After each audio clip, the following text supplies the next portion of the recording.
Welcome everybody to this session looking at how we can support our students to become more independent. Sort of the holy grail really of any teacher is that they want their students to be able to work on their own, be able to access materials, have the motivation to learn more and to push themselves forward. We know that some of our students come to us with these skills in place, but most of the time I think we find that our students don't have these skills in place, and we want to foster an environment in which they can grow these skills. So we need to know, if we're going to look at how we create more independent students, we need to know what an independent learner actually is and what they look like. And we can sort of think about this in terms of how automatic is the learning process for these students. So how much are they sort of coming into a lesson or into a learning situation and kind of just getting on without that prompting, over-prompting that we might see in a student that we would describe as less independent. Part of that is that the student is regulating their behaviours, they're kind of aware of what's maybe potentially going wrong, they're maybe sort of getting in the way of situations that might potentially cause problems for their learning.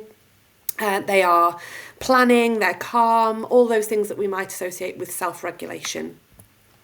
That also our students are not driven necessarily just by something that we're giving them as a reward kind of externally, so that would be the extrinsic motivation, but that they are actually intrinsically motivated. This is where a student is thinking for themselves that there's a reward simply for working, learning, finding out new information, being good at some sort of process or work. And that's, again, that holy grail idea of a student who isn't just motivated by external rewards is somebody who can continue to develop their learning even when we're not there kind of giving them that carrot. That's not to say that extrinsic rewards are not important, they are, and they're really nice to have. And ultimately, I think that linked to ideas about participation, we see somebody who is actively participating in their learning as somebody perhaps who has the ability to work independently. So we sometimes conflate those two. I think there's a lot to be said for that. I think there is something about an independent learner that means they are active and participating in their learning. So Zimmerman, we're going to look at quite a bit of detail of Zimmerman's thoughts later on in this session, but Zimmerman defines students who are sort of self-regulated to the degree that they are metacognitively, motivationally and behaviourally active participants in their own learning, are independent learners. And I think there's something about all of those aspects that we're going to cover in this session. This can be summed up as somebody who believes the worth behind hard work. They believe in making an effort. And this idea of sort of weathering failure, weathering the times when things don't go so well, those are also sort of our independent learners. They can cope with failure. Ultimately, an independent learner is going to be something that we are fostering throughout the learning process. So I think it's a myth to think of our independent learners. Some of them do just arrive to our classrooms and they're joyous to teach. But that isn't something that we are just waiting to be gifted. An independent learner is somebody that we are fostering and developing through every process that we go through as teachers, and we can kind of look back at the principles of instruction as a good guide for the overall sort of pedagogical principles behind good teaching, and within the principles that Rosenshine sets out for us, we see in number 9 the independent practice being a sort of crucial step. And I think it's really important that if we're going to foster independent learners, we need to actually give students a chance to be independent, even if they're perhaps not quite there yet across the whole of their learning journey, or in all of their class-based situations. We certainly need to find a time to try it out. I think there's far too often a temptation, perhaps particularly if there's behaviour issues in a class, or if we see and perceive low success rates with our students, that we might shy away from independent practice because it's that sense of, we need to constantly scaffold, we need to constantly hover and kind of helicopter around our students. But if the principles are to be, true and sound and solid for all of our learners, then independent practice is a part of the journey for any level, for any kind of prior attainment. So what does that mean? Well, Rosenshine sets out for us that a typical kind of independent practice needs to be extensive, successful, independent kind of opportunities for skills and knowledge to become automatic. And in a typical teacher-led classroom, guided practice is followed by independent practice. Kind of that's a typical step in some schools where we have the I do, we do, you do kind of model. This independent practice is the you do, you have a go at it now. And it's this idea that working alone and practicing new material, ideally the same material that's been covered in the model, is that opportunity for students to be independent. It's an interesting line here where it says about the overlearning that's needed for a skill to become automatic and to be fluent. I think we perhaps sometimes rush independent practice. We've done a model, there you go, off you go and have a go. We do need to overlearn that, perhaps the we do, working together on that process or skill. And also that just because independent practice might not go so well doesn't mean that we shy away from it. We need to maybe overlearn the skill again, go back to that modelling stage, scaffold up again, before we are in that practising independently sort of period of the lesson again. We need our students to be given opportunities that are authentic to the skills that we're modelling and teaching and explicitly teaching, rather than perhaps modelling and explicitly teaching something and then giving a sort of new or novel kind of set of circumstances in which they're then independently practising, because that's then really untethered to anything. Our students need to know that what they're practicing is something that they've seen what success looks like, otherwise it kind of isn't possible. So what do we see in the research behind certainly sort of Tom Sherrington's research into the principles of instruction? We see that successful teachers do provide extensive time for successful practice, both in the classroom and outside of the classroom. So perhaps through that homework, we mustn't forget that homework, the best homework we set, should be independent. It shouldn't be something that students can just kind of get someone else to do for them. That we need to ask students to do something that is the same as the model that's been guided through. We've mentioned that already. That the best teachers are circulating and kind of monitoring, but it's that nuanced bit of not helicoptering and not sort of scaffolding too much, that we're actually there just to kind of hover and check in. And that students are able to kind of have that independent practice with a little bit of contact when they need it, so that independent practice is more successful. That we need to encourage students to engage in cooperative learning and perhaps being able to access resources throughout that independent practice. So independent shouldn't be conflated with kind of test conditions or something like, completely cold with no support, no scaffold at all.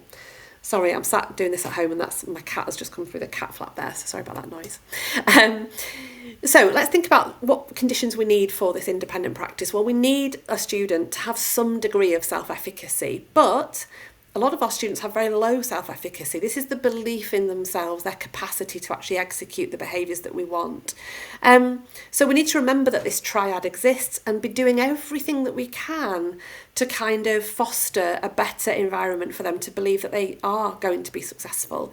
That might be, good access to materials, checklists, knowledge organisers, a sort of to-do list and a sort of set of materials to work with, so that they don't have to rely just on what's up here, but that they kind of environmentally feel that they are supported to succeed. That behaviourally, that's been scaffolded and modelled for them as exactly what sort of behaviours do they need to enact in order to be successful, and that they are no less capable than anybody else. So telling students that story really explicitly, that they are capable. We said before, a level of intrinsic motivation is needed, that this is going to be fed in by an awful lot of things that are out of our control, so sort of their prior experiences of learning and their sort of inherent beliefs about or perceptions of success and failure, and that can come from things really out of our control, such as maybe experiences in the home, for example. So again, we need to do everything we can to foster the sense that this is an activity that students can do, that their prior experiences of learning don't need to cloud this particular experience, that within our learning and teaching and learning setting, that we do everything we can to kind of foster a sense of inherent satisfaction. This is worth doing, this is exciting to do, this is something that students have found in the past that has been successful for them, that it's fun, that the challenge is okay, that failure is part of the journey, everything we can do to foster that intrinsic motivation. Okay, so if we sort of said we've got our students with some degree of self-efficacy, we've got some sort of level of inherent intrinsic motivation to get on with the task, what does it look like for a student then to be independent? And what can we do to kind of foster that throughout? Well, Zimmerman says in this paper, Social Cognitive View of Self-Regulated Academic Learning, that modelling is absolutely key. And this is something I talk about an awful lot. Modelling, I just feel it's the basis of good teaching. I just think that if somebody asks you, how do you fry an egg, you show them and you talk about what you're doing. If you are, what would it look like if I was a really successful history student? Well, here's an example of what a really successful history student has done, and here's why that was successful. I think talking through modelling is the bread and butter of good teaching. Students, Zimmerman says, really do need a sense of what are they aiming for if they're going to be independent. Independent learners don't just sort of, well, some of them do, don't they? But they are rare. Kind of just, waft around, float around, kind of looking for what's the next thing I can do to be successful in. They're often, hyper focused on what a good goal would be. So that might be in a very broad sweep, good set of GCSE results, good set of A-level results, doing well on a test. But our goal setting can be much smaller than that. It can be, okay, we're going to craft a really good paragraph. We're going to cut a really good joint in this bit of woodwork. We're going to be holding our racket in just exactly the right way that's going to make us a successful tennis player. The goal setting can be really small or it can be really big. So that macro and micro goal setting is really crucial. Ridiculous wording, but it's straight from Zimmerman here. The triadic reciprocity of self-behaviour and environment. Really, it's just back to that model I showed before with the self-efficacy. The idea that the student needs to believe they can. They need to have an environment around them that is setting them up for success. And they need to have the behavioural processes that are going to make them successful in what they're doing. And ultimately, we want our independent learners to be able to constantly know what strategies are available and to be constantly able to select the strategies that are going to make them successful. Now, there's 15 to go through here, so I'm going to go at a fairly kind of quick pace. But at any of these strategies, if there's any that you want to just pause on and ask more about, please do. And I'll go through them. Really, this is about thinking, once a student is an independent learner, this is what they would think. So what can we do to foster that in our students? So a really independent learner would be constantly checking over their work. They're constantly aware and kind of hyper aware that they have produced something or are doing something, and they're constantly looking for feedback as to whether that has been a successful strategy. So they're self-evaluating all the time. In order to do that, they need to know that there is such a thing as right or successful. So that's where the waggles and the modelling are crucial. They can't really be independent and check over their work if they've got no concept of what a good one looks like. Organising and transforming their work. Students who are independent know that work doesn't just happen out of the thin air, that there's a sense of arranging things, there's planning, that they're maybe checking a question and organising their thoughts before they begin. So what can we do to foster that planning, bugging the question, having materials in order? I know at sixth form we've got a real push on the folder checks. That's all really important for fostering that independence. We mentioned goal setting before, planning for these goals, and that there's a timeliness to this. So independent learners understand that there is an importance to timing, and that we don't start revising for our biology GCSE the night before, that there's a sort of run up to that. But also, as it mentions here, goals that are big and macro, but also sub goals. If I'm going to be revising for my biology, then I need to have my notes in place, and if my notes are going to be good, I need to make sure I've tapped into the right resources to create those resources. So it's a timeliness, and again, what can we do to foster those timelines? And I don't just mean the countdowns to your GCSEs are in 7 weeks time or whatever it might be. They're okay, but I think there's an awful lot more we can do to break down and to create the sub goals and the timelines for our students. Seeking information, our really independent students will go off to varying sources to get their information that they need to be successful. So the library, the internet, the VLE, the Teams group that you've set up, the textbook that you've given them, the worksheets that you've given them, the webinars that you've linked to. There are so many sources for students nowadays that we need to be in a position where we're signposting regularly, over communicating, circling back, modelling how to use the resources. It's no good just saying there is this webinar over here. How do we engage with it? How do we watch it? Do I watch it and make notes? Do I watch it and pause it? So really making sure that students know how to access information before they are setting sail with doing a task. Independent students keep really good records and monitor their kind of progress. So what can we do to kind of, do students have a place to put down their mistakes that they've made, the list of words they got wrong, for example? Where are they taking notes that are not notes from the board? Where are they making little aid memoirs for themselves as to what's gone wrong or what has gone well in a task that they've attempted, or a set of notes that they're making about a class?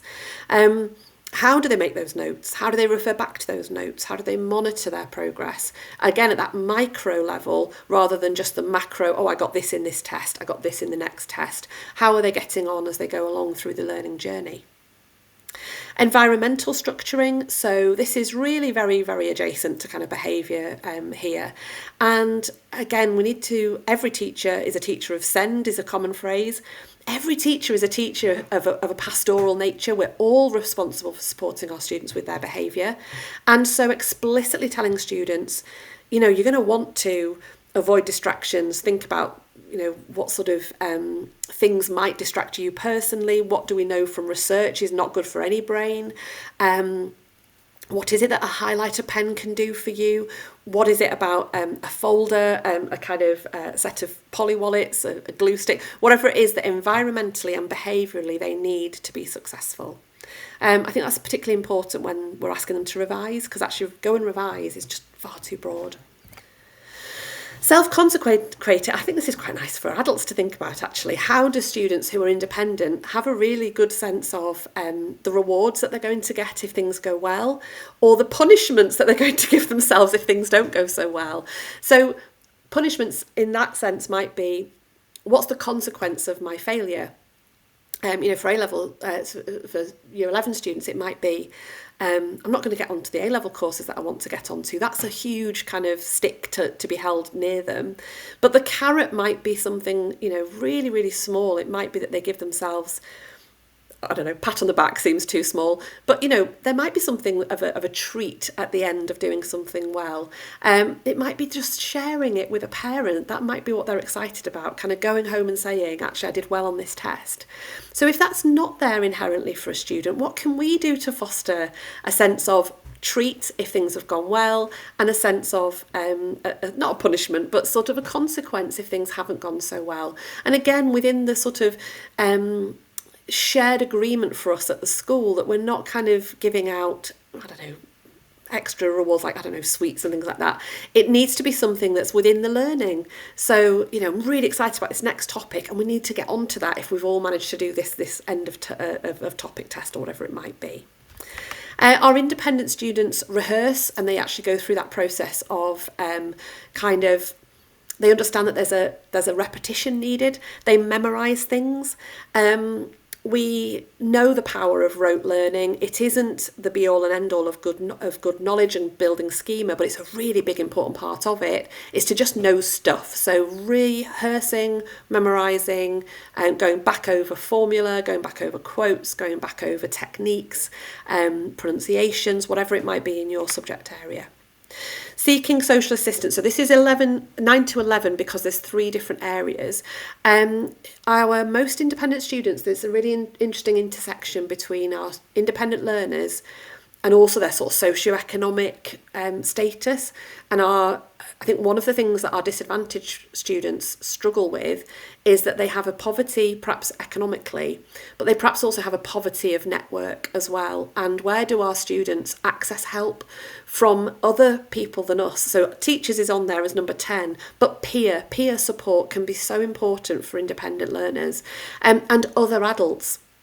So what can we do to sort of signal, again, it's all about that signalling and over-signalling, where students can get help? Where are the opportunities for checking in with somebody, maybe from a sort of reassurance perspective? You know, what are you doing? How are you going to do this topic? How are you going to tackle this question?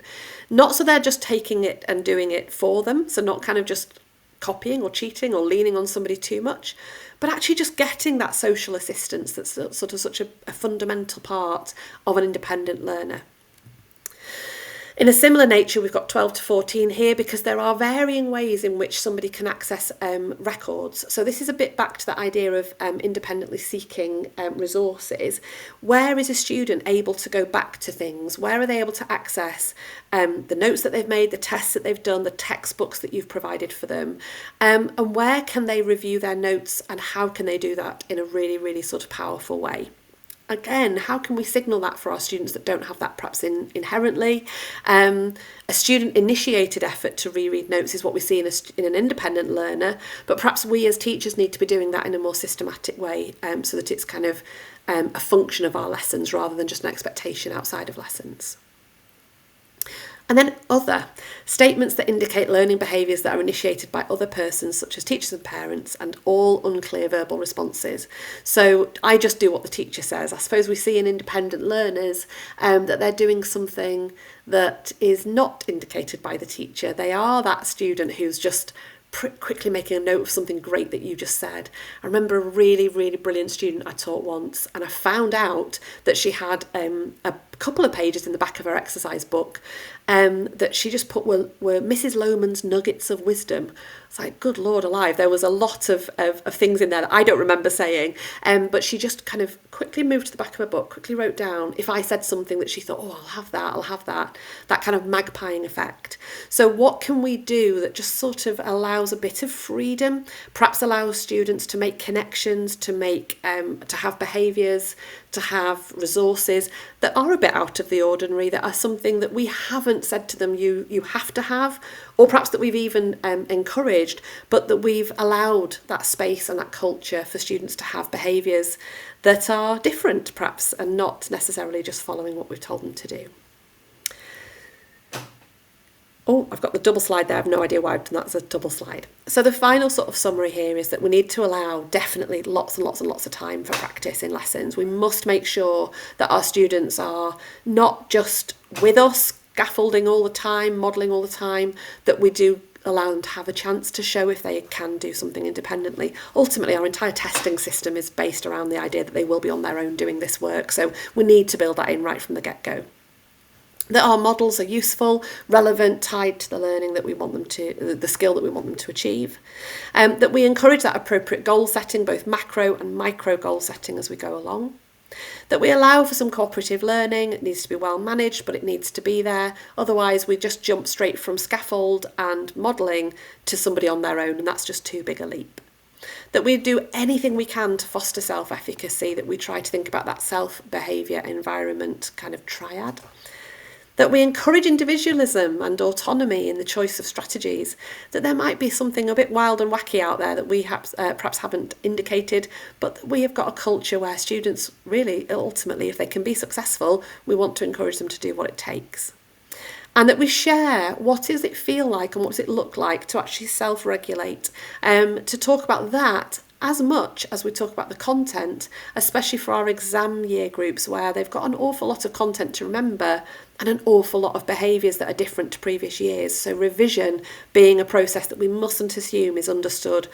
We need to model that and to share those strategies just as much as we share the content. I hope this has been useful. Do let me know if there are any that you want a bit more information about, and thanks for listening.